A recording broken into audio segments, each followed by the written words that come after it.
Páirteach go Suantraí Íosa, where we're looking at the readings for tomorrow, Sunday, the 17th of December, the third Sunday of the Advent calendar.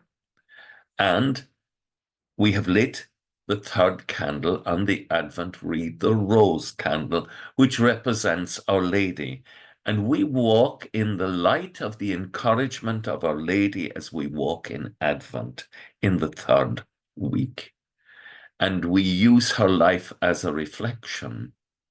First reading tomorrow is taken from Isaiah 61.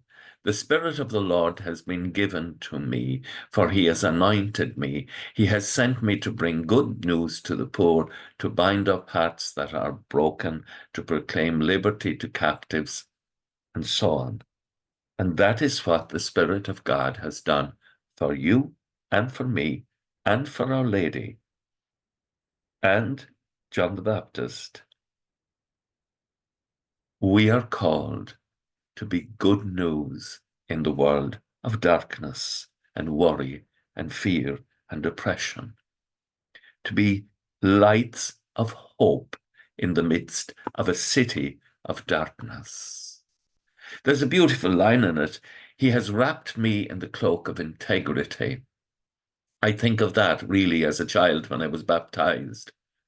I exult for joy in the Lord. My soul rejoices in my God, for he has clothed me in the garments of salvation. He has wrapped me in the cloak of integrity. Baptism is a wonderful sacrament.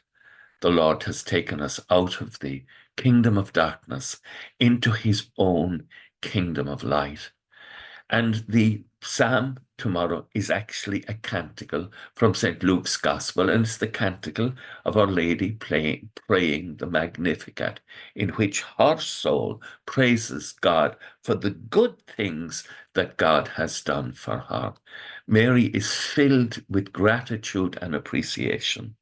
And that's a model for us in the third week of Advent, to be filled with gratitude and appreciation. And in order to do that, we have to become like Mary and to ponder the Word of God and to ponder the things that are happening around us. The second reading tomorrow is taken from the first letter of St. Paul to the Thessalonians. When I was in Giant Charismatic Renewal as a young man, I learned this as a hymn. Be happy at all times, pray constantly.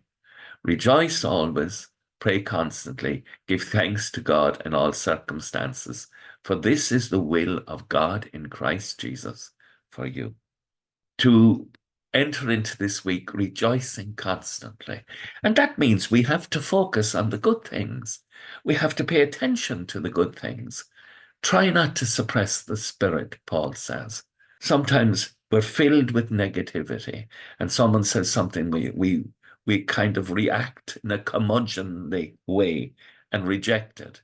We pray for the peace of God. Paul says, pray for the peace of God. May the peace of Christ make you perfect and holy and keep you safe and blameless, spirit, soul, and body, for the coming of our Lord Jesus Christ. And then what a word of encouragement. God has called you. He will not fail you. And the gospel. John the Baptist says, I am a voice that cries in the wilderness. Make a straight way for the Lord. We're called to be people who live in the world of darkness and call out, glory be to God.